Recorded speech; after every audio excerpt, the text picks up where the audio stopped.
obrigado a Ricardo Antunes. Tem um aviso aqui interessante, que depois do debate vai servir almoço do lado externo do auditório. Lembro que nesse instante os apoiadores podem receber as inscrições para que as pessoas façam perguntas de no máximo 3 minutos. Nesse instante eu quero passar a palavra ao colega do INB, o professor Beni Schasberg, que preferiu fazer a sua exposição dali. A palavra, professor Beni. Bom dia a todas e todos aqui presentes. Eu cumprimento aqui a mesa. Está claro aqui, dá para ouvir? É melhor trocar o microfone. Alô? Está dando para ouvir? Então, eu cumprimento aqui em nome do meu amigo Aldo Paviani toda a mesa e vou tentar acelerar, porque eu tenho bastante coisa aqui para discutir. E, em primeiro lugar, eu quero lamentar um pouco que os secretários de transporte e o secretário da Casa Civil não tenham permanecido, sobretudo na fase de debate aqui. Eu, pelo menos, vou apresentar várias propostas, algumas polêmicas, gostaria de debater, mas certamente eles vão ter conhecimento das propostas que vão ser feitas aqui, né? Bom, eu vou fazer uma abordagem discutindo a questão do planejamento da mobilidade urbana no âmbito da área metropolitana de Brasília, ou o que eu entendo que venha a ser a área metropolitana de Brasília, numa perspectiva de discussão mais ampla. Eu venho do campo do planejamento urbano, então tenho uma visão, digamos assim, um pouco menos setorial do debate sobre a mobilidade urbana, e aí recupero duas questões iniciais desde a origem da cidade que eu acho importante, né? Eu acho que eu estou na frente aqui. A primeira é uma ideia fundamental que está no memorial do Lúcio Costa no concurso de Brasília, quando ele diz que Brasília não era a decorrência de um planejamento regional, ou seja, do planejamento da região onde se inseria, mas que a construção de Brasília iria ensejar, estimular um desenvolvimento que poderia ser planejado da região. E é muito discutível se a gente teve, desde 1957, quando o Lúcio Costa escreveu isso, se a gente teve, de fato, um planejamento dessa região onde nós nos inserimos, e essa fala aqui da Gonzalez, que diz que a cidade, o espaço da cidade não é obra do acaso, que essa configuração vem de complexos e números resultantes, né? E que a nossa nova capital não escapou dos processos, eu diria, perversos de expansão característicos das metrópoles do terceiro mundo, onde nós estamos inseridos. Pode passar e vamos ser bem rápido, por favor. Bom, alguns pontos fundamentais. O Brasília, desde aquele desenho de 1957 que ganhou o concurso de Brasília, do plano piloto, né? Desenho de cidade projetada, não necessariamente planejada, mas desde esse momento, então, se expandiu num modelo de ocupação territorial, e esse é o ponto que eu quero discutir, o modelo de ocupação territorial e o direito à cidade, dentro desse modelo de ocupação territorial que se deu, que tem pelo menos 4 características muito importantes. A primeira, do ponto de vista fundiário e econômico, que é um modelo altamente perdulário com a terra, gastador, é uma gastança de terra bastante discutível e apropriada por poucos, e um modelo absolutamente insustentável desse ponto de vista. Do ponto de vista ambiental, portanto, com esse modelo perdulário de ocupação do território, temos aí um modelo de baixíssima sustentabilidade e, sobretudo, do ponto de vista social, e eu diria étnico, um modelo que é absolutamente segregador e excludente da maioria da população. Temos aqui no Distrito Federal, na área metropolitana de Brasília, um dos modelos mais perversos do ponto de vista social, de desigualdade profunda entre os segmentos sociais, em que a imensa maioria da população não tem direito à cidade. O direito à cidade é de muito poucos aqui no Distrito Federal, não só do ponto de vista dos segmentos sociais, como, sobretudo, do ponto de vista étnico. O pai que comentou um ponto importante na fala dele inicial. Nós temos um colega nosso, o arquiteto Marcel Santana, que fez uma dissertação de mestrado da UNB, que chama-se O Espaço Tem Cor, onde ele mostra que o centro e as áreas nobres são dos brancos, o resto é dos pardos, e sobretudo dos negros, que só tem lugar na periferia da nossa cidade. Então, esse modelo, do ponto de vista social, étnico é extremamente perverso na forma como se deu e se expandiu aqui. E do ponto de vista urbanístico, nós temos um padrão polinucleado de ocupação desse território, né? Espalhado num território que não se costura, baixamente articulado, extremamente desintegrado do ponto de vista do urbanismo que se deu, altamente descosturado, extremamente desigual, e o espaço é uma instância fundamental que permite que a gente leia a sociedade, já nos dizia o Milton Santos. E essa complexidade de funções da capital potencializou, então, uma grande concentração de fixos, né, para usar também o conceito de Milton, né, uma grande concentração de atividades, empregos, as melhores infraestruturas e serviços e equipamentos na área central metropolitana e centrifugou, ou seja, tirou de fora desse centro a maioria da população, né, onde se densificaram núcleos periféricos sem o provimento de infraestrutura, de serviços, de equipamentos urbanos minimamente de qualidade. E o Estado foi, aqui na nossa trajetória, o principal articulador do processo de ocupação de Brasília, essa Brasília metropolitana, que é muito mais do que o Distrito Federal, não se contém nos limites do Distrito Federal, numa configuração espacial que demanda formação de outros espaços, né, com vocação para dividir, polarizar, disputar até com o centro metropolitano o atendimento da maioria da população. Dito isso, 5 são os pontos fundamentais que eu proponho para o debate aqui. Primeiro, o papel das políticas públicas do Distrito Federal e a formação da área metropolitana de Brasília. Eu penso que, desse ponto de vista, os nossos instrumentos estão todos defasados. O PDTU, Plano Diretor de Transportes Urbanos, de 2010, é hoje um instrumento defasado. Eu penso que o Plano Diretor de Ordenamento Territorial, o PEDOT, mesmo esse do ano passado, é um instrumento já defasado antes da sua implementação. E eu penso que é um equívoco a contratação de uma empresa de Singapura para fazer um planejamento estratégico para não sei quantos anos, desprezando a capacidade dessa cidade instalada, a cultura técnica, a cultura popular, a movimentação social, a mobilidade e a mobilização, né, de uma forma totalmente equivocada. Então, o primeiro ponto que eu proponho aqui é o distrato do contrato com a empresa de Singapura, para a gente construir não um novo plano, porque eu penso que nós não precisamos de um novo plano, nós precisamos de um novo modelo de planejamento e de gestão territorial e da mobilidade urbana do Distrito Federal. Então, essa é a primeira proposta que eu faço. Eu penso que falta-nos uma visão integrada de planejamento urbano e mobilidade urbana para conjugar os instrumentos que já existem, como os planos diretores, como as leis de uso e ocupação do solo.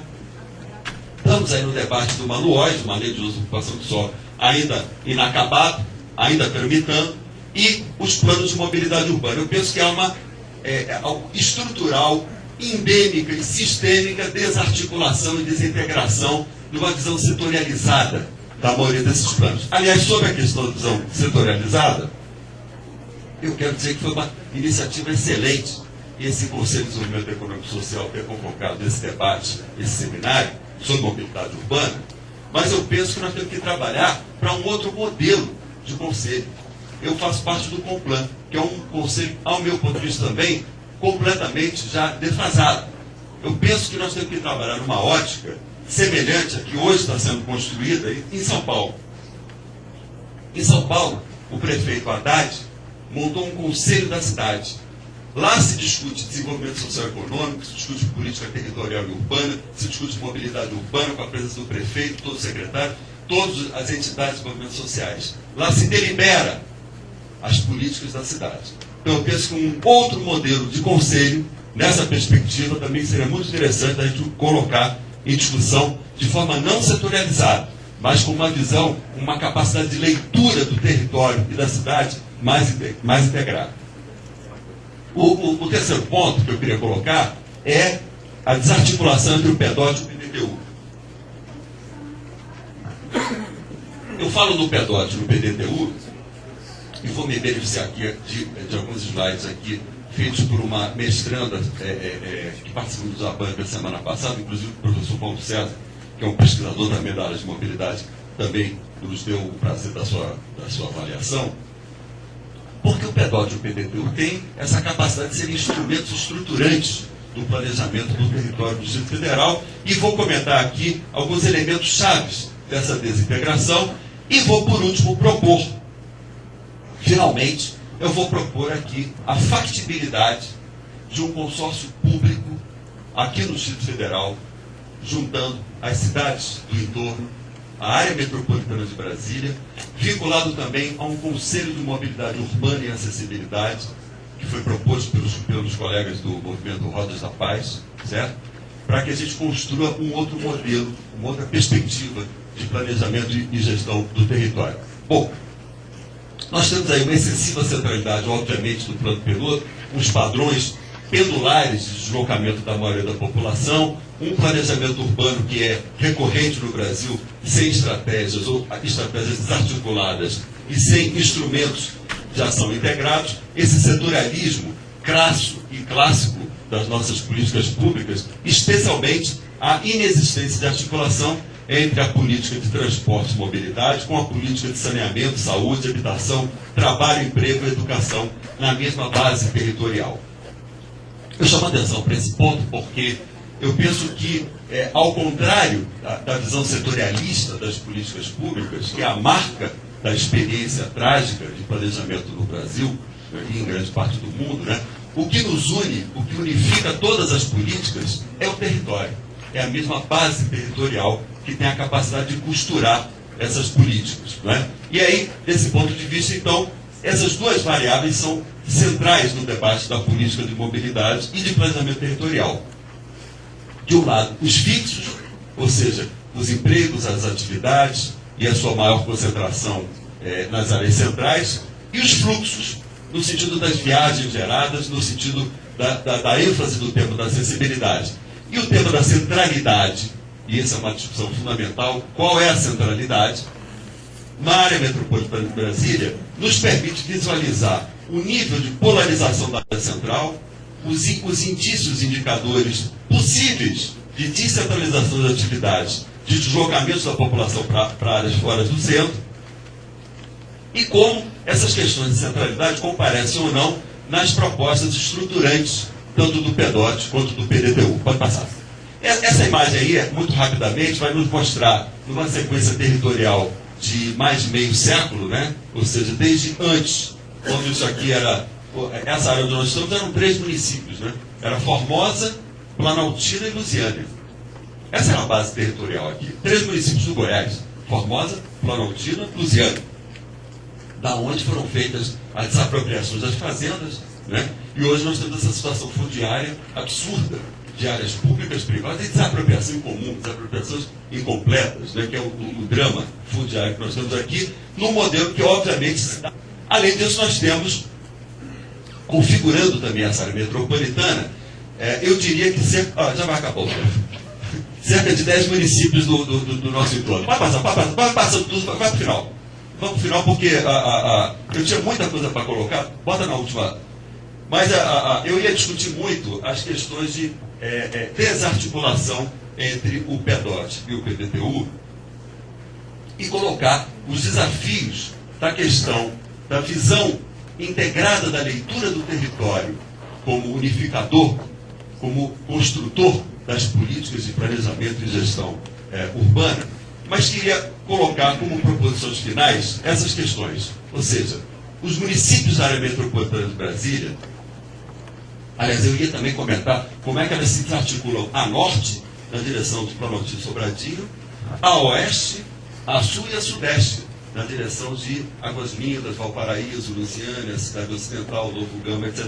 Onde eu tenho mais pesquisado ultimamente. Mas não vai dar para trabalhar esse detalhamento aqui nesse tempo. Então, para terminar, os municípios da área metropolitana de Brasília e do DF têm o desafio de atuar de forma compartilhada, colaborativa e solidária, né, no sentido do planejamento, ordenamento e gestão territorial, e integrar as políticas setoriais, especialmente o uso e ocupação do solo com a mobilidade urbana. No Brasil, nós estamos assistindo hoje o oposto disso. E o DF não é diferente. nós assistimos à disputa territorial, à competição territorial, à luta por trazer, a luta neoliberal por buscar trazer investimentos e empreendimentos, como é a lógica do Singapura, tentando trazer aqui para o Distrito Federal. O oposto a isso é a lógica da solidariedade territorial, da visão compartilhada. É isso que a gente está propondo aqui do planejamento, ordenamento e gestão territorial da área metropolitana. Segundo, a lei dos consórcios públicos, que é a lei 11.107 de 2005, ela apresentou um instrumento novo para nós, que é o consórcio público. No ABC paulista, o prefeito Celso Daniel de Santo André, que foi um visionário do planejamento urbano e que não à toa foi assassinado pela máfia dos transportes públicos, do lixo, etc. e tal, construiu de uma forma, eu diria, original, o consórcio do ABCP paulista. Essa mesma experiência depois se avançou em Recife, em 2007, na área metropolitana. Tem a Condep Fidem, lá em Recife, em Belo Horizonte, no Paraná. Nós temos várias experiências no Brasil interessantíssimas do ponto de vista de consorciamento para a atuação nos problemas urbanos de interesse comum, que extrapolam, evidentemente, os limites político-administrativos de um município, de um estado e mesmo do DF. Então, a lei dos consórcios públicos, de a lei 11.107, nos permitiu a operacionalização desse instrumento. E eu penso que agora, mais ainda amparada pela lei que foi aprovada ano passado pelo Congresso Nacional, a lei, o marco legal novo da mobilidade urbana no Brasil, né, onde os estados podem delegar para municípios a prestação do serviço de transporte público intermunicipal, desde que constituam consórcio ou convênio de cooperação.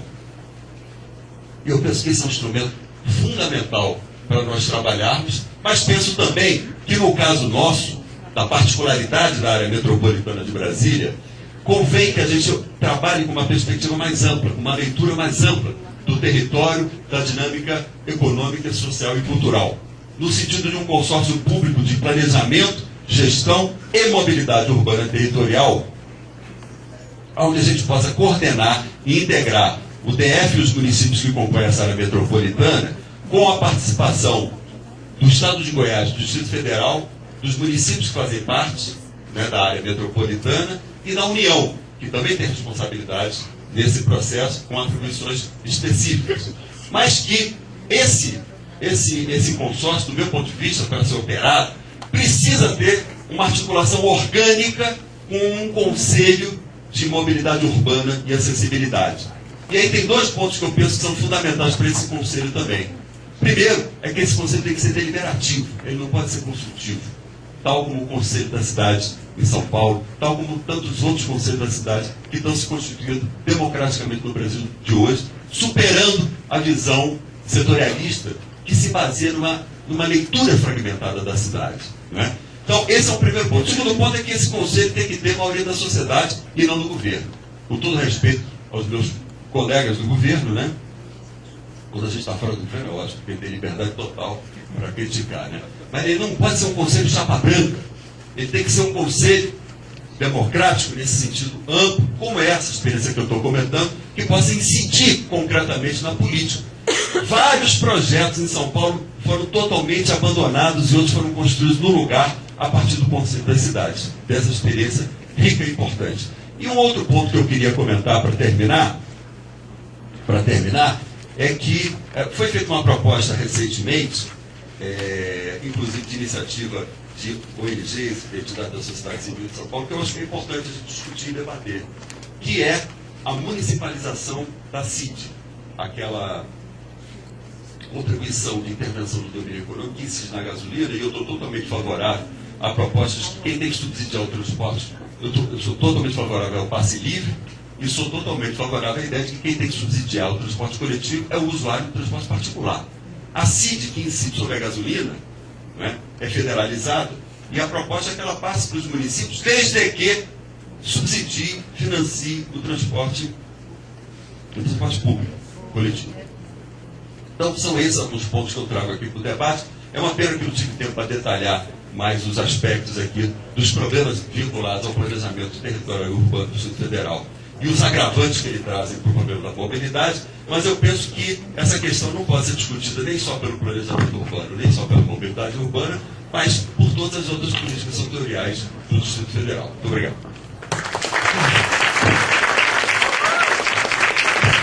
Obrigado, Beni. Com isso, nós encerramos a etapa de exposição. Eu lamento que o tempo é curto, não é? E agora nós vamos passar para o debate do público. Eu tenho exatas 6 indagações aqui, que é o tempo que os organizadores deram para debatermos até a hora do almoço, não esquecendo que à tarde temos a continuação do seminário. Primeiro interventor é o colega professor Paulo César, da UNB. Por favor. Tem que ter um microfone para ele. Obrigado, Paulo. Obrigado, bom dia a todos. Então não esqueça 3 minutos, por favor. Vamos deixar para eu ouvir primeiro o Beni, porque a fundamentação das minhas questões, basicamente, foi, apesar de ele não ter tido todo o tempo que gostaria, mas ele fundamentou bem as questões que eu queria colocar. Primeiro, eu queria parabenizar os organizadores do evento. Acho que de fato é uma oportunidade muito boa, ainda que limitada, mas é muito boa. Queria me solidarizar com a Marta. É mais ou menos o papel que ela está fazendo hoje, é o que o Beni fez quando estava no Ministério das Cidades. Ele, como são os diretores, agora a organização dos planos de mobilidade dos municípios não é uma tarefa fácil, com um prazo curto. Mas vou direto aqui às perguntas. É verdade que o PDTU, precisa ter a revisão até 2015.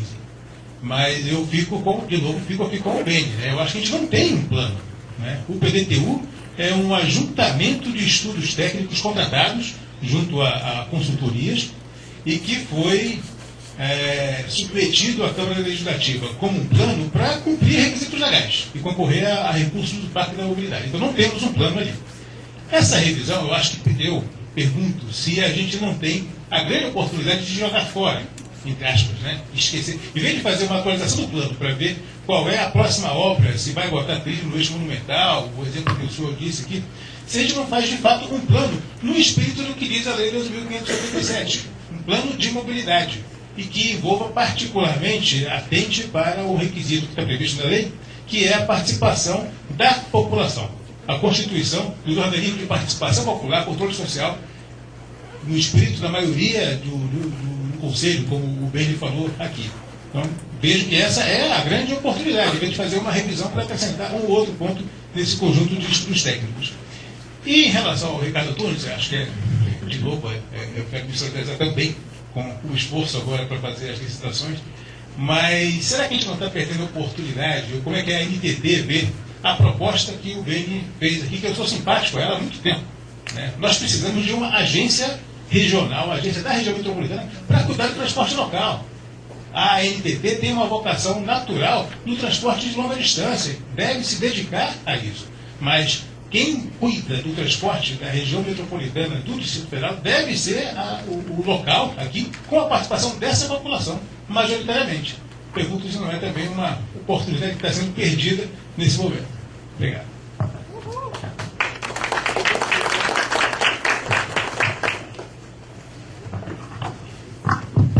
Em segundo lugar, está escrito Domingos Olímpio, gerente de apoio rural da RA7. Está presente? Por favor.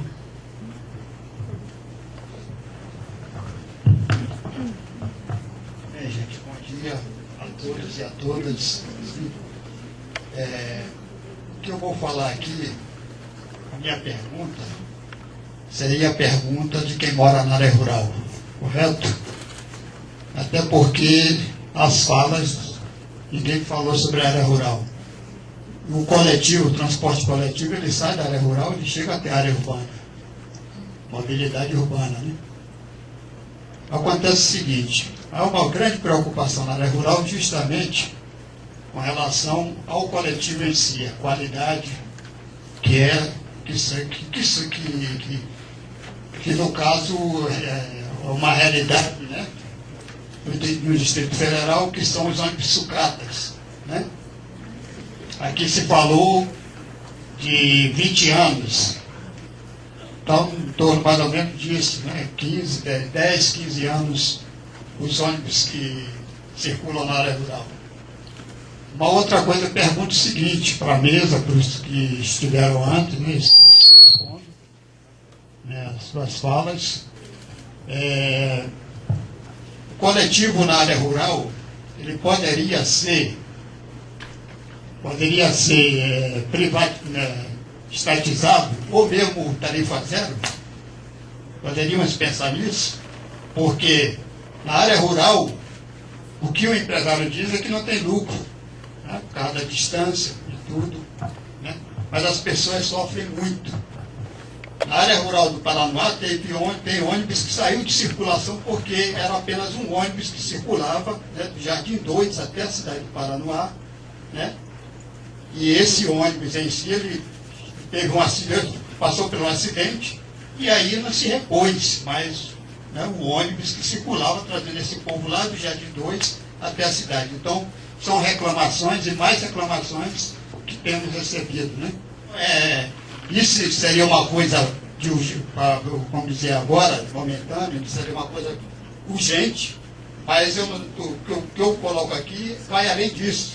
Tem essa questão que é urgência, né, de urgência que é para atender agora. Mas tem um outro fator que é a questão da política de transporte, uma política de transporte, um plano de transporte também que pense a área rural. Né, que pense a área rural no sentido de ter ônibus de qualidade, o ônibus zero, né, não o ônibus que sai daqui, depois que roda 10 anos, 15 anos aqui, é colocado para a área rural. Né? É essa a realidade da cidade. Então, é preciso que se pense nisso também. Nesse plano se pense também na área rural. Obrigado, Rodrigo. Chamo agora Paik Dux para a sua pergunta.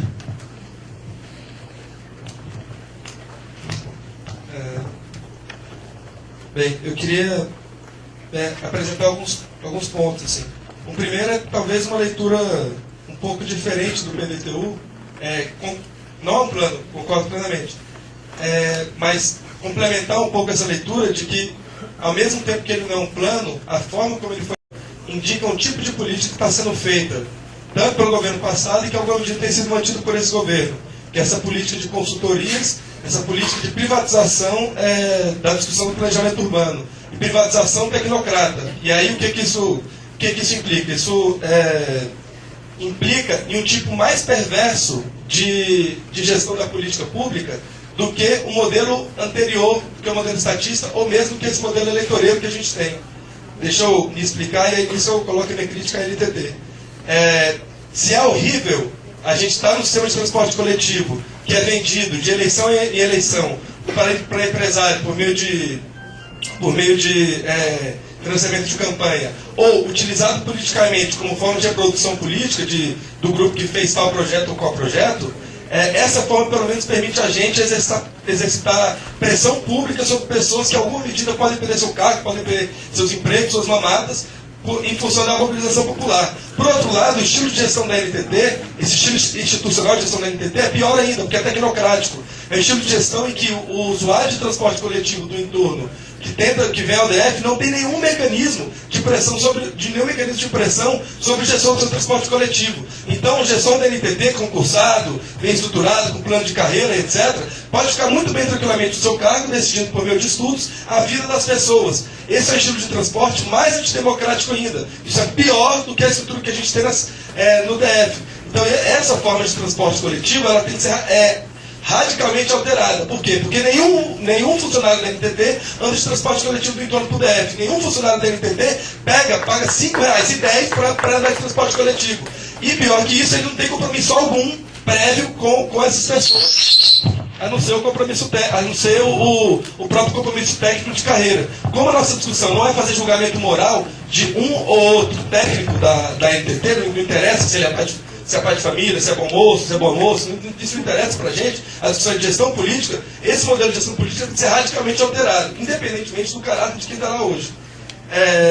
Para além disso, esse modelo de constituição do transporte coletivo, ele foi mantido no DF E esse PDTU, com todos os méritos da licitação, ele manteve uma série de equívocos, fruto exatamente dessa falta de participação popular. E aí eu quero dizer um principal, que é a manutenção da concepção de mobilidade urbana estruturada ao redor do plano piloto. Então você fez 5 traços no DF, em que o centro desses traços ainda é a rodoviária de Brasília. O centro de todos os traços, para pensar eixo sul, eixo norte, eixo leste, etc., é o mesmo traço que foi feito por Niemeyer, por suposto, naquela cruzinha para montar a cidade. Essa concepção de Brasília não realiza nenhum tipo de circulação entre as cidades do entorno. Então você pega uma pessoa de Planaltina para ir para Braslândia, teria mais facilidade, se pudesse realizar uma via expressa, do que vir por dentro do plano piloto. Para ir de São Sebastião para o Gama, aparentemente é difícil, porque a malha ferroviária, a malha rodoviária, dificulta isso. Mas essa integração entre as cidades não foi constituída nem foi pensada. E esse tipo de centralização que foi feito pelas bacias faz com que se reproduza isso que o Padrinho falou no começo da fala dele. De 80% da mão de obra do DF do entorno está no plano piloto. De todas as principais escolas, hospitais, recursos públicos, instituições públicas, está no plano piloto. Então isso reforça a lógica de segregação, que faz depender mais de transporte coletivo, e no que depende mais de transporte coletivo, ele é cada vez mais um negócio lucrativo para determinados grupos e está em disputa. Então eu queria apresentar essas questões principalmente ao presidente do PT e o adjunto de transporte. Carlos José Maria Palmieri.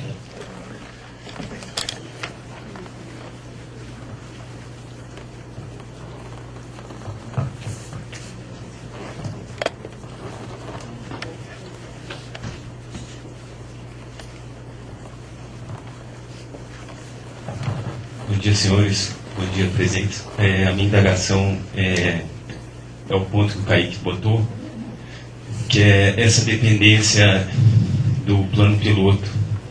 E é curioso que se contratou uma empresa de Singapura, e quando você pega o relatório da Missão Cruz, lá se tem um planejamento de água, se tem todo um planejamento altamente científico, e essa grandiosidade não são vistos nos estudos atuais.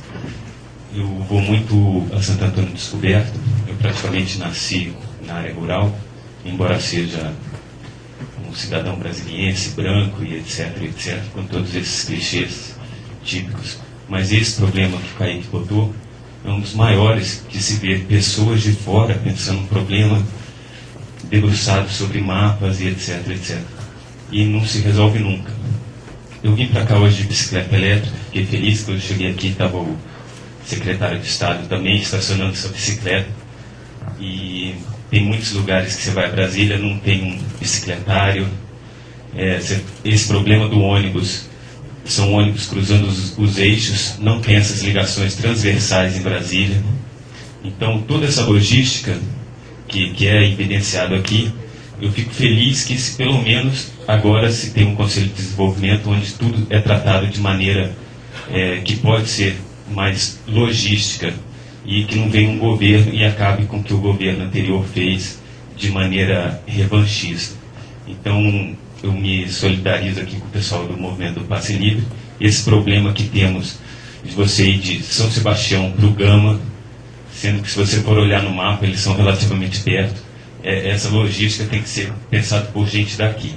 Fica aqui o meu protesto quanto ao fato de uma empresa de Singapura ter sido contratada para pensar o Brasília nos próximos 50 anos, sendo que são cidadãos brasilienses, e nossa qualidade técnica e científica produzida em Brasília, inclusive um sonho de Darcy Ribeiro na UNB, pode ser muito mais capaz e efetiva.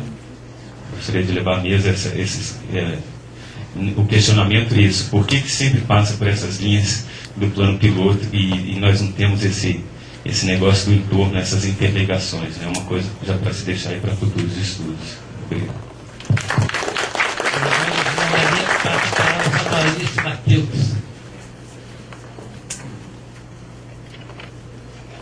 Bom dia, eu sou do Greenpeace. O Greenpeace tem várias sugestões, mas infelizmente o tempo é pequeno. Eu vou colocar algumas coisas que a gente acha útil. Em Brasília, em Brasil todo praticamente, as passagens são sempre por viagem. E isso é perverso. Deveria ser por tempo. porque você pode descer em qualquer lugar, qualquer parada de ônibus pode ser um terminal de ônibus. Então, o ideal seria que fosse por tempo, e não por viagem. Você poderia pegar 3, 4 ônibus no período de 2, 3 horas, não importa. Ir a pé, metrô, em outros países, metrô, monotrilho, tram, não importa. A segunda coisa é que você pega aqueles terminais da rodoviária lá, tá lá o ônibus que sai dali, mas não tem horário. Uma coisa simples de fazer, mas não tem horário. Então você não sabe que hora o ônibus sai. Outra coisa, na frente dos ônibus deveria ter aquele suporte de bicicleta. Quem quisesse ir de bicicleta, pegava a sua bicicleta até a parada de ônibus, colocava a bicicleta na frente do ônibus, desceria na sua parada, pegava a bicicleta e continuaria a sua viagem. Tá? E os horários dos ônibus na internet, tinha uma caixinha lá para você anunciar quando o ônibus não passa no horário. Com relação à NTT, a questão é, nós temos uma linha de trem que sai do Shopping Popular, vai até Lusiânia, que poderia ser facilmente duplicada, e até hoje, por interesses escusos aí das empresas de ônibus, até hoje nunca se fez isso realidade. É muito mais fácil continuar pegando o trânsito na BR. Então eu coloco essas questões. Temos outras mais, mas nesse, infelizmente, temos pouco tempo. Então colocamos essas.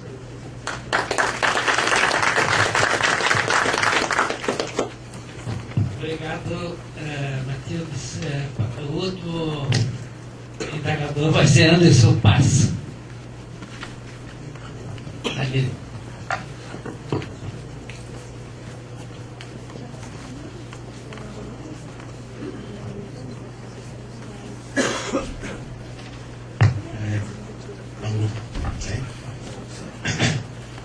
Boa tarde a todos e todas. Primeiro um colocamento aqui. A mesa que eu vi foram várias falas a respeito de transporte, não sobre mobilidade. Falas fragmentadas, focando em transporte, não como mobilidade, como meio de se garantir a acessibilidade, como o meio plural. Tá certo? Então, na fala da NTT, falou exclusivamente sobre transporte rodoviário por ônibus, eu não vi nenhuma integração com transporte ferroviário, como o colega colocou, com andar a pé, com andar de bicicleta, e além de ter todo esse enfoque no plano piloto, né, que é uma coisa que não garante a acessibilidade entre as diferentes RAs, entre os diferentes municípios, entre os municípios do Goiás e as RAs do Distrito Federal. Então, uma colocação nesse sentido de que a mobilidade tem que ser vista de uma forma plural e não dessa maneira segregada, né? A gente está repetindo um vício antigo aqui.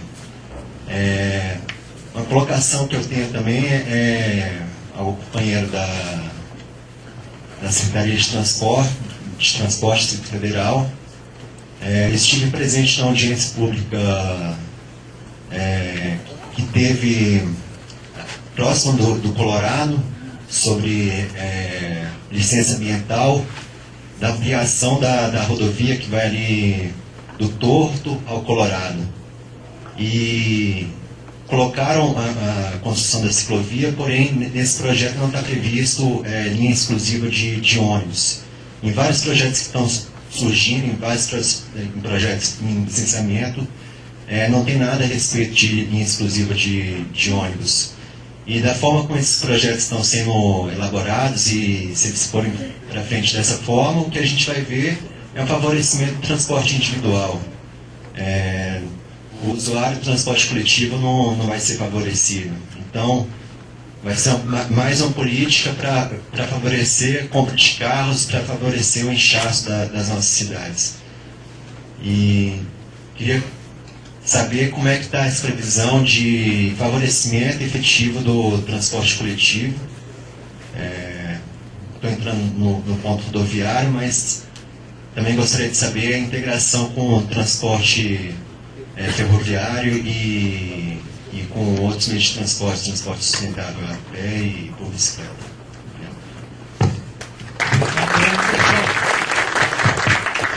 Vamos passar a palavra para a mesa, no sentido de que a gente complete esse nosso debate.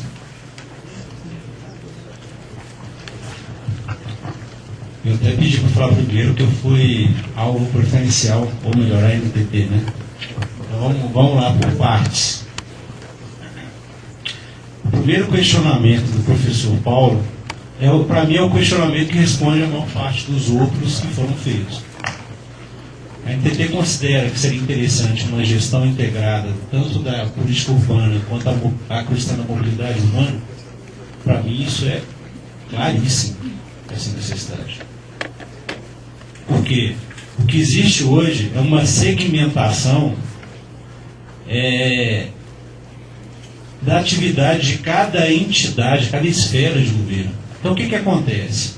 Quando eu escuto deixa eu pegar os ombros aqui, que minha memória está meio fraca. O PAIC falando que a NTT não escuta os usuários, ela escuta sim. Tanto que eu estou aqui tentando fazer um anúncio de uma audiência pública que está aberta, que é o momento em que o usuário tem o direito de se expressar. E além disso, a gente tem escutado sim as pessoas do entorno, tanto que tem vários processos de substituição de empresas que operam no entorno por deficiência técnica. Isso está sendo aberto em relação a várias empresas que atuam no entorno. Mas eu escuto muito mais quando o outro colega, que é o Anderson, que fala, a NTT não se preocupa com transporte a pé ou com transporte de bicicleta. Quando eu escuto isso, eu entendo. A prefeitura, que em tese é responsável pelo transporte local, não fez esse planejamento. Porque o transporte é uma rede, né? O que está acontecendo no transporte do entorno é que nós tínhamos 37 linhas que viraram 551. Por quê? Porque não existe um planejamento integrado. Não existe uma política pública de habitação, por exemplo. Então a gente, de repente, descobre que foi lançado o Minha Casa Minha Vida, que ninguém informou para a gente que existia, e que tem a necessidade de transporte ali. E nós somos obrigados a atender. Porque não existe o transporte local, não existe uma política local de atendimento, e as pessoas têm que ser atendidas. Seria muito mais cômodo para a NTT fazer o transporte de rodoviária a rodoviária, que em tese é o papel dela, né? Porque ela faz, qual que é o papel da NTT dentro desse processo de transporte? É a questão da mobilidade. É sair de uma cidade, da região metropolitana, e chegar a Brasília. A questão da acessibilidade, o acesso aos locais, nos municípios e dentro do DF, deveria ser feito pelos poderes públicos locais. Não seria papel da NTT isso. Mas, diante do fato que a gente não tem essa política integrada, não existe esse planejamento integrado, a NTT oferece esse serviço, que tem uma série de problemas que estão sendo discutidos, são abertos para a sociedade, para contribuições. Né? Era só para vocês entenderem que perfeito o que o professor Paulo falou, perfeito o que o professor Beni falou, é isso mesmo. Enquanto a gente não tiver um planejamento integrado, né, a gente não vai conseguir dar uma solução definitiva para o problema. Nós estamos perdendo a oportunidade, professor? Talvez estejamos perdendo a oportunidade. Deixa eu terminar a minha colocação, por favor. Talvez nós estejamos perdendo essa oportunidade. Mas a gente também tem uma obrigação legal, que é de regularizar esse serviço. E nós estamos aproveitando essa oportunidade para tentar melhorar esse serviço. É a solução ideal? Ainda não. Né? Mas eu acho que essa solução ideal vai ser construída ao longo do tempo. Eu não sei se... Eu tentei resumir mais ou menos uma série de questões que são colocadas, que a gente sente no dia a dia também. A linha não vai no meu bairro. A gente vai tentar atender. Só que o governo local também está se omitindo, porque ele também não está participando desse atendimento, que na realidade é uma rede, não uma linha. Uma rede de transporte que tem que oferecer o atendimento. Ok? Vocês me desculpem se foi meio em tom de desabafo, mas é porque tem que ter uma solução integrada mesmo. É perfeito, é isso. Né? Só que a gente não pode dar essa solução integrada, porque a nossa limitação legal é num certo aspecto. Mas eu concordo plenamente de que o ideal é chegar a isso que foi colocado aqui. Obrigado, Ricardo. Eu só queria fazer só uma pergunta, assim, porque você disse que a NTT ouve a sociedade, mas como é que você explica o fato de que a passagem do entorno é a mais cara e que regularmente ela aumenta, seguindo só normas legais e não a manifestações populares? Porque no DF a passagem aumenta há 6 anos, o entorno ela aumenta todo ano. Como é que você explica isso? Como é que a NTT ouve? Está bem rápido. Aqui você tem uma série de subsídios legais. O governo põe dinheiro no sistema. A NTT não tem nenhuma arrecadação para subsidiar essa situação. É simples assim. A tarifa deles, quilométrica, é mais cara que a nossa. Mas o governo está bancando isso financeiramente. Que talvez seja uma das bandeiras que vocês apresentaram aqui. É isso mesmo. O governo banca uma parcela dentro do DF do custo. No entorno, a gente não tem essa receita. É simples assim. É o custo do transporte. Tá? Não existe um subsídio a esse custo no nível federal. É isso. Paek, deixa eu fazer uma intervenção. Quando tivermos a área metropolitana implantada aqui, você vai ter tarifa única em muitas coisas. Na água, na eletricidade, no telefone, nos transportes coletivos. Não é? Esperemos que isso aconteça pela junção política, econômica e social Goiás-Distrito Federal. Vou passar a palavra para a resposta do senhor Paulo Vitor, subsecretário dos Transportes. Faltou a questão da integração. Faltou o trem. Por que não tem o ferroviário para Brasília? Bom, vou tentar responder as questões formuladas, mas gostaria de lembrar também uma coisa aqui. Eu estou hoje aqui nesse lugar fazendo essa representação da Secretaria de Transportes, mas quero dizer também que no período da tarde estará aqui o Carlos Chagas Teles, da Secretaria, assessor da Secretaria de Transportes, que vai falar sobre gestão do transporte público. Vai estar aqui também,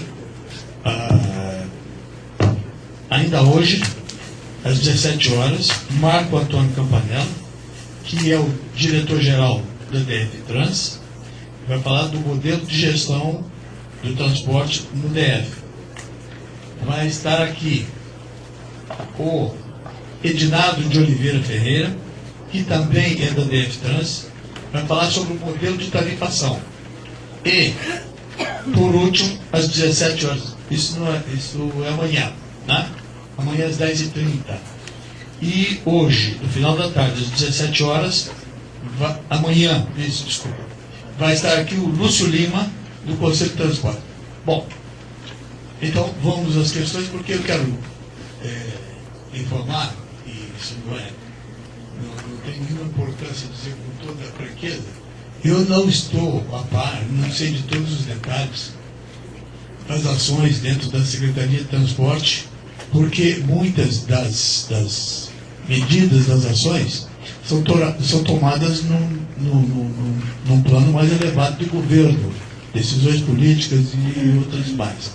Mas é simples, naquilo que nós temos, sobre aquilo que nós temos o domínio, nós vamos tentar, então, produzir as respostas. E as dúvidas subsequentes de outros interventores poderão ser apresentadas para esses representantes da Secretaria de Transporte que estarão por aqui.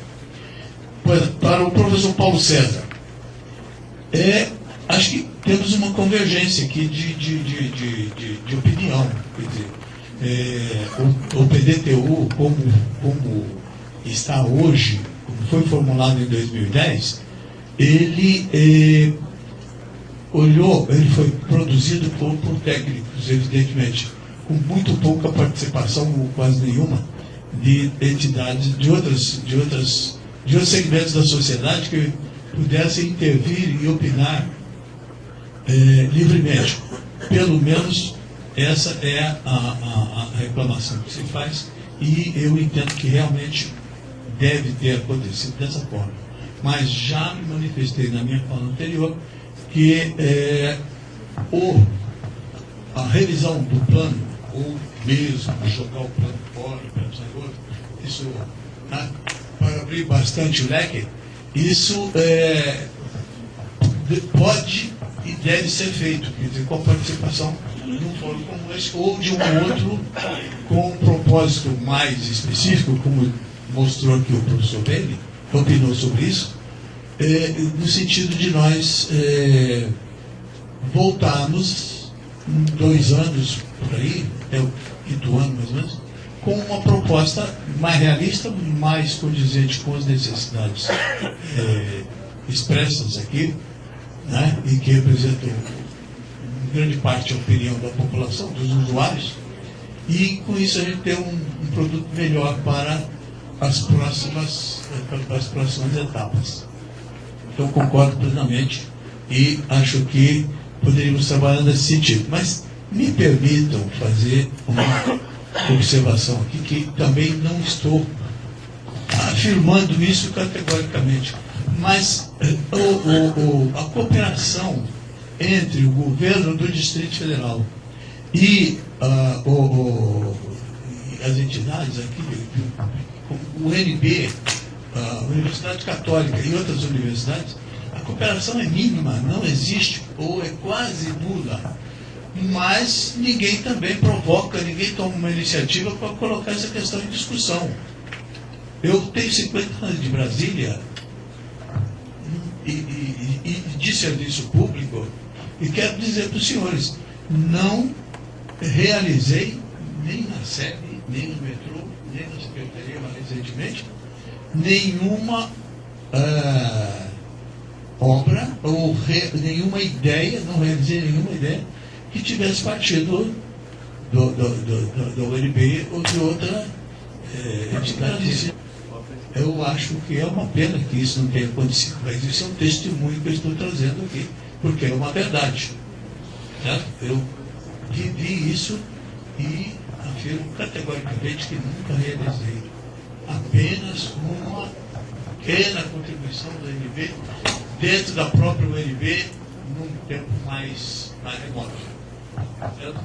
Bom, em relação à questão do Unidos Olímpio, isso eu vou levar essa questão do transporte lá, transporte rural no Paranoá. A propósito, amanhã, quarta-feira, vai haver uma reunião do Conselho de Transporte do Distrito Federal, em que a situação do transporte rural vai ser debatida. E de lá nós seguramente vamos tirar algumas posições de uma grande faixa de um extrato importante da sociedade, que são os representantes nesse conselho, que poderão dar uma boa contribuição, e isso na medida da propriedade das propostas nós vamos tentar implementar, seguramente.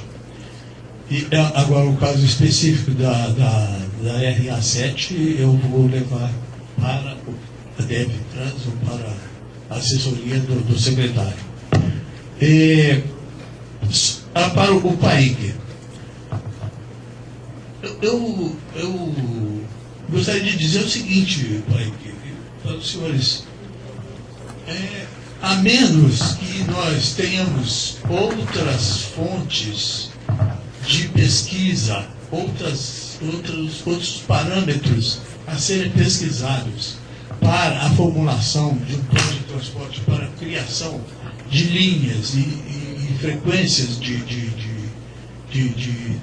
e a frequência do transporte coletivo, ela é baseada em pesquisa de origem e destino. Ou seja, a formulação do modelo é feito com base na demanda que a localidade apresenta em relação ao destino que se busca. Então, se nós pudermos formular outras bases razoáveis, reais, para a formulação de um plano de transporte, eu acho que nós devemos também buscar nessa direção. Mas aqui foi utilizada, basicamente, foi o destino. Bom, por isso é reduzido essa ligação, esses laços entre as próprias cidades satélites. Isso foi verificado nessas pesquisas. Né? Bom, isso eu acho que respondi a questão formulada pelo José Maria Palmieri também. Sim. Maurício Mateus. A questão que não existe a integração, eu concordo com todos que não existe mesmo, não. E a tentativa lá de 1990 e alguma coisa, com a implantação do metrô, era se buscar a integração, pelo menos, entre o rodoviário e o metroviário. E isso, depois do início da operação em 2001 até agora, muito pouco se conseguiu por causa das resistências que eu já mencionei. Mas certamente o modelo que está sendo implantado agora, ou seja, aqueles que vão prestar o serviço por terem vencido a concessão e estão com contratos assinados, eles têm que fazer a integração temporal, a integração tarifária e a integração modal com o metrô, com ciclovia, com as bicicletas e tudo mais.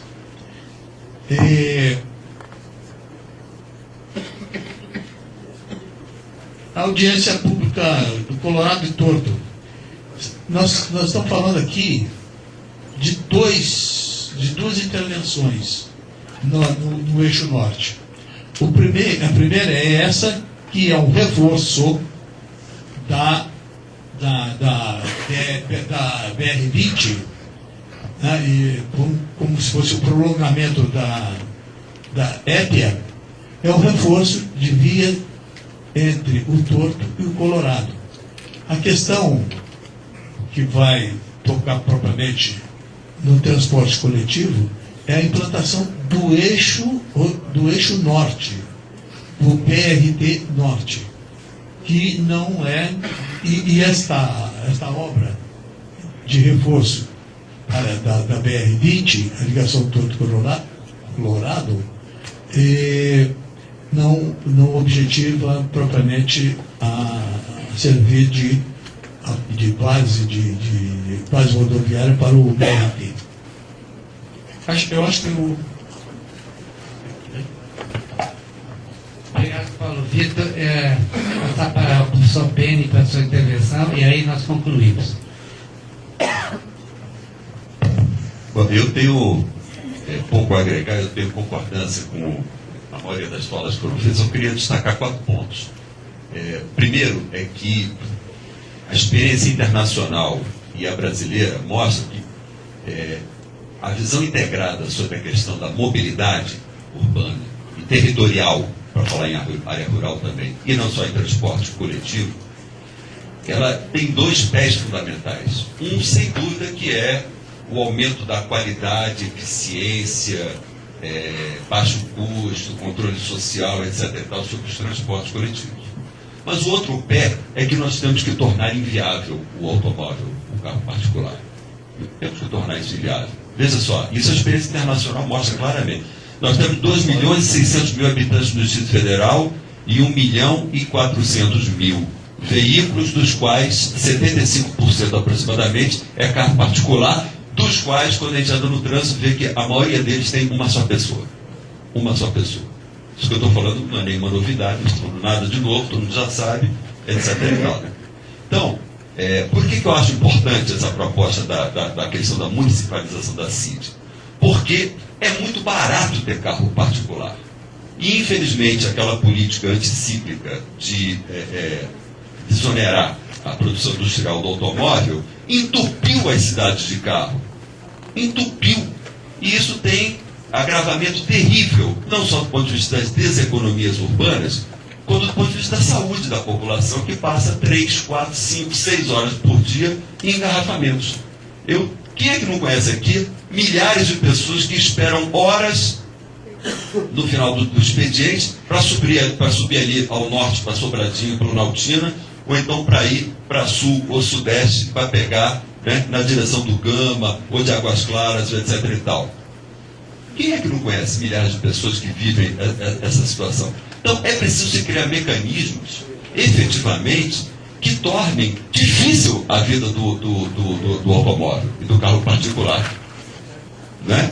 Juntamente com a política de uso do solo de deslocar. Infelizmente, a maioria dos investimentos públicos e privados continua privilegiando a sua localização, não só no plano piloto, mas no centro metropolitano, porque aí o plano piloto já vai na direção do CIA, na direção ali do centro, ali daquela região ali onde tem o Parque Sul agora, o Parque Shopping. O centro metropolitano se expandiu um pouco. É só você ver a localização dos empregos, onde se concentra a maior quantidade de empregos no Distrito Federal. Os empregos públicos federais estão quase todos no plano piloto. Os do GDF estão um pouquinho menos concentrados. Mesmo assim, eu boto muita fé que esse centro administrativo novo, lá na região de Taguatinga, Ceilândia, São Rafael, eu boto fé que ele traga efeitos positivos de desconcentração. Então, é preciso criar muita dificuldade para o carro particular. Muita dificuldade. Inclusive o pedágio urbano. Né? Inclusive o pedágio urbano. Em segundo lugar, a questão do metrô, que eu acho que é fundamental. Na época em que foi feito o metrô, eu fui na audiência pública para debater o projeto do metrô. Na época, o governador, o Arruda, era secretário, não me deixou falar. Secretário de Obras, eu não tive a possibilidade de falar. Eu ia fazer, na época eu era do Sindicato dos Arquitetos, eu ia fazer uma argumentação contrária ao metrô. O fato é que o metrô está aí, é uma realidade. E hoje, infelizmente, o nosso metrô é mais perverso do que a maioria dos demais centros metropolitanos do Brasil, porque as áreas lindeiras ao metrô, e especialmente as áreas lindeiras às estações principais do metrô, são pouco ocupadas e têm baixa densidade. Eu não estou falando de uma novidade. A maioria das estações ali em Ceilândia tem baixíssima densidade de ocupação em torno das estações. Nas faixas lindeiras ao trajeto do metrô, nos corredores principais rodoviários e metroviários, tem baixa densidade de ocupação do solo. Eu sou totalmente favorável à ligação Lusiânia-Brasília. Óbvio que toda ligação ferroviária é óbvio que é melhor do que qualquer ligação sobre pneu e sobre asfalto. É óbvio. Mas ela tem que ser muito bem pensada do ponto de vista do adensamento, das atividades que vão ocupar, ou seja, dos fixos que vão se relacionar com esses fluxos que estão sendo criados. Porque não dá para pensar os fluxos sem os fixos e nem o contrário, os fixos sem os fluxos. Ou seja, essa mecânica de atividade, emprego e sistemas de mobilidade urbana. Então, eu penso que essa questão é fundamental para pensar uma outra política para a ocupação das áreas lindeiras do metrô com a questão da mobilidade urbana e para pensar, inclusive, essas novas propostas que eu acho fundamentais. O meu amigo Marcelo, lá da Sudep, está, né, ensandecido atrás de viabilizar essa possibilidade do Lusiânia, do ferroviário. Mas é difícil, inclusive porque esbarra em interesses pesadíssimos, né, da área imobiliária, da indústria, enfim, de automóveis, etc. e tal. Por fim, na linha do que Paulo César falou também, da necessidade de nós termos uma agência regional, que nós não temos porque nós não temos como criar região metropolitana aqui legalmente, porque região metropolitana quem cria estados a partir da Constituição de 88, certo? E são municípios do mesmo estado. Quando são municípios ou de estados diferentes, nós não temos essa figura. Então, para criar uma área metropolitana, nós temos que modificar, inclusive, dispositivos legais, constitucionais, para poder viabilizar isso, que são fundamentais para nós, para viabilizar uma agência regional metropolitana que pense a questão articuladamente, como os colegas, né, do Ministério da Cidade colocaram, pense integradamente a questão do uso do solo, da política econômica, junto com mobilidade, etc. e tal. Nesse sentido, eu quero dar uma notícia que eu penso que é otimista. O Congresso Nacional está em vias de colocar em discussão para aprovação um projeto que está tramitando há 13 anos, o mesmo período que tramitou o Estatuto da Cidade do Congresso Nacional, que é o Estatuto da Metrópole, um projeto que vem sendo liderado pelo Zezé Ribeiro, que além de ser deputado, além de ser baiano, tem o atributo de ser arquiteto. Não sei se é bom ou se é ruim. Mas enfim, Zezé está ensandecido nas últimas lá no Congresso Nacional, nos debates que já correram o Brasil inteiro. sobre o Estatuto da Metrópole, que traz instrumentos, dispositivos importantes que podem, inclusive, beneficiar uma solução de outra perspectiva, de outra cidade, de outro direito à cidade para a questão metropolitana do Distrito Federal. É isso que eu queria trazer. Obrigado, Beni, obrigado, Paulo Vitor, obrigado aos colegas de mesa. Bem, acho que houve um avanço no debate. Vamos deixar tempo para de tarde continuarmos o seminário e agradeço a presença de todos nessa manhã, chamando para o almoço, que houve aqui um aviso de que aí fora está servindo o almoço para todos. Obrigado a todos.